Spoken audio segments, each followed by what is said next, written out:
नमस्ते। आज एक बहुत ही दिलचस्प सवाल पर बात करते हैं। सोचिए, अगर दुनिया के दो सबसे बड़े लोकतंत्र भारत और अमेरिका आमने सामने आ जाएं तो होगा क्या? एक ऑनलाइन वीडियो से आइडिया लेकर हम इसी तरह के एक काल्पनिक वॉर सिनारियो को समझने की कोशिश करेंगे। तो देखिए, ये सब शुरू होता है एक बहुत ही कह सकते हैं बोल्ड बयान से। सोर्स वीडियो में खान सर ने कहा था, अमेरिका चाहे तो 2 घंटे में पूरे भारत को ठप कर सकता है। और यही एक दावा है जो इस पूरी काल्पनिक लड़ाई की नींव रखता है। तो सवाल यही उठता है कि इसके बाद होगा क्या। हमारा ये विश्लेषण इसी सवाल का जवाब देने की कोशिश करेगा, स्टेप बाय स्टेप, जैसा कि उस सोर्स में बताया गया है। तो चलिए शुरू करते हैं और देखते हैं कि इस काल्पनिक लड़ाई के पहले कुछ पल कैसे दिखते हैं। तो होता ये है कि अमेरिका हमला कर देता है, लेकिन कहानी में ट्विस्ट ये है, सोर्स के मुताबिक, कि भारत का जो जवाब होता है वो फौरन और बहुत ही जबरदस्त होता है, और यहीं से पूरा स्टेज सेट हो जाता है। अब यहाँ पे एक मजेदार बात यह है कि ये जो काल्पनिक लड़ाई है ना, ये बहुत जल्दी ग्लोबल लेवल पर पहुंच जाती है। मतलब ये सिर्फ 2 देशों के बीच की बात नहीं रह जाती। तो सोर्स वीडियो के हिसाब से लड़ाई बहुत जल्दी 2 गुटों में बढ़ जाती है।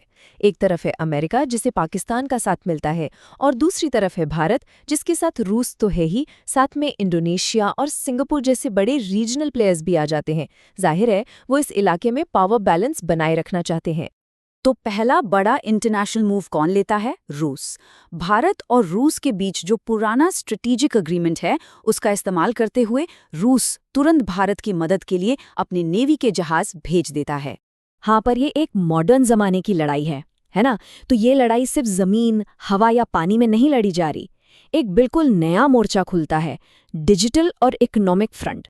इस सिनारियो के हिसाब से अमेरिका क्या करता है? वो भारत में जीमेल, यूट्यूब और दूसरी जो भी विदेशी सर्विसेज हैं, उन सबको बंद कर देता है। सोचिए, एक तरह से पूरे देश पर डिजिटल नाकेबंदी कर दी जाती है। और इसका इकोनॉमी पर जो असर होता है वो फौरन और बहुत ही भयानक होता है। आप सोचिए, इस काल्पनिक लड़ाई के शुरू होने के बस 1 हफ्ते के अंदर इंडियन स्टॉक मार्केट 30 से 40% तक गिर जाता है। मतलब देश की पूरी अर्थव्यवस्था हिल जाती है। और अब ये कहानी अपने सबसे जरूरी और सबसे खतरनाक मोड़ पर पहुंचती है। इस काल्पनिक लड़ाई में अमेरिका अपनी सबसे बड़ी ताकत दिखाता है, न्यूक्लियर वेपन्स। और संख्या बताई गई है 3700। लेकिन दूसरी तरफ भी पूरी तैयारी है। भारत और उसके सहयोगी देशों के पास भी मिलकर एक बड़ी ताकत है, और ये दावा किया जाता है कि उनके पास कुल मिलाकर 4300 न्यूक्लियर हथियार हैं। तो जब हम दोनों साइड के न्यूक्लियर हथियारों को कंपेयर करते हैं तो क्या दिखता है कि दोनों ही तरफ लगभग बराबर की विनाशकारी ताकत है। और सोर्स के मुताबिक यही बैलेंस, यही बराबरी असल में न्यूक्लियर वॉर को रोक देती है। कोई भी पहला कदम उठाने का रिस्क नहीं लेना चाहता, क्योंकि सबको पता है कि जवाब कितना भयानक होगा।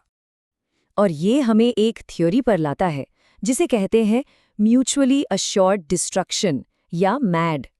इसका लॉजिक बड़ा डरावना है।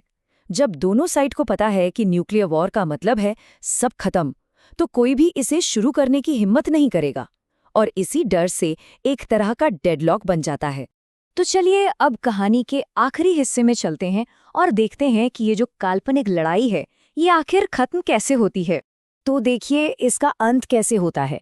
पहला, चीन को मौका दिखता है। वो देखता है कि भारत का ध्यान कहीं और है, तो वो अरुणाचल प्रदेश पर कब्जा करने के लिए आगे बढ़ जाता है।